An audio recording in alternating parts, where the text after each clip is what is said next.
Conscious brain कहते हैं। Basically brain के भी दो पार्ट हैं, एक एनिमल ब्रेन और एक ह्यूमन ब्रेन।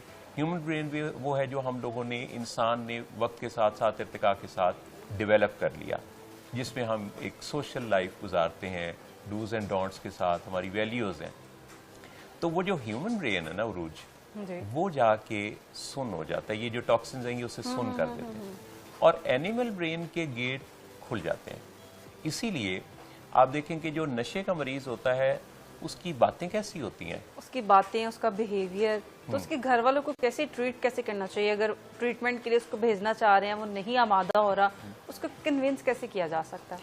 वो कन्विंस बहुत कम ऐसे लोग होते हैं जो कन्विंस होते हैं, इसलिए कि उनका जो ब्रेन का रीजनिंग एरिया है वो इफेक्ट हो गया है।